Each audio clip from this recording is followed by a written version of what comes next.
Time check, 12:15 in the afternoon. Another day, another video, guys. Ang dami nga palang chicken ni Kuya habang nag-video ko. At ayan na nga, nagsama-sama na ang mga batang. Eh di karibok na.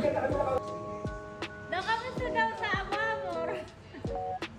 Kamusta sa Amamor? Kamusta dito sa Amamor? Sa office pa.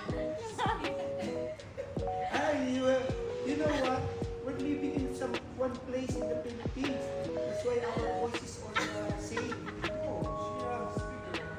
Yeah, that's right. We're on Oh, really? That one, yeah, no talk. How can you because Look, dito! Nagulat pa nga siya. Sabi ko nagbibideo lang ako doon kasi wala akong magawa. Nag-mention ka ba ng pangalan?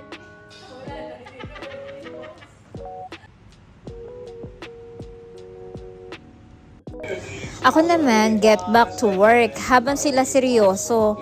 Seryoso rin naman ako sa ginagawa ko. Actually, ito nililinisan ko. Ito talaga yung location ko. Every first week of the month, meron talaga kaming mga kanyang location na lilinisan para sa mga sunglasses and RX frame. Habang sila seryoso dyan, basta ako, tahimik ginagawa ko yung trabaho ko. Ay, pabebe yan. Ang sunod ko naman ginawa ay mag-check ng mga emails or kung may mga stock in or out transfer from our branch or other branch or kung may mga insurance for free approval.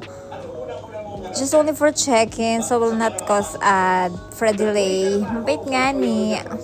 At ayan nga, habang nagtatype ako guys, may dumating na customers so kailangan natin na-assist siya ng Burl Light. Ang sunod ko naman ginawa ay yung Excel.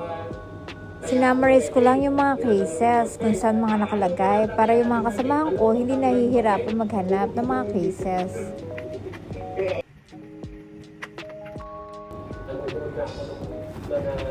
Papunta pala ako ng Grand Hypermarket para bumili ng mga item na kailangan namin sa store.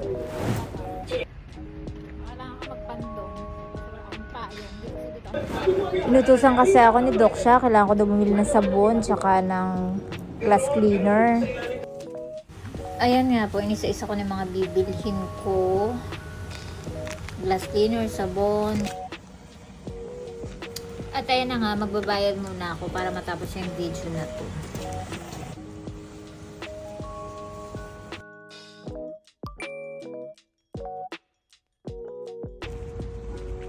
Pagkatapos ko magbayad, so nilakad ko naman ulit pabalik ng store. So medyo mainit pa kaya napandong ulit ako ng suit ko.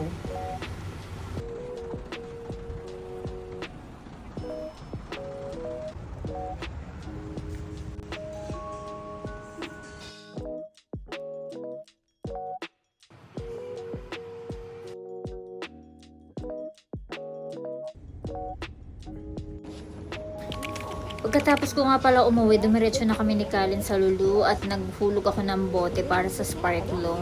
Para na rin yun sa points. Kung meron kayong app, download nyo na.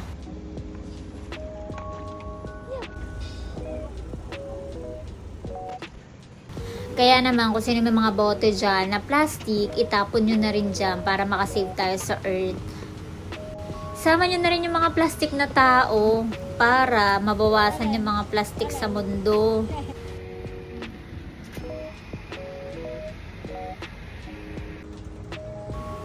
Natawa naman ako kasi habang naghulog ako ng bote, tumatahol si Kalin, tinatahulan niya pala yung mga dumadaan. At na makatapos nga kami maghulog ng bote, dali-dali na rin kaming umuwi ni Kalin kasi alam ko, hingal na yan. Pahinga muna ako guys kasi napagod ako sa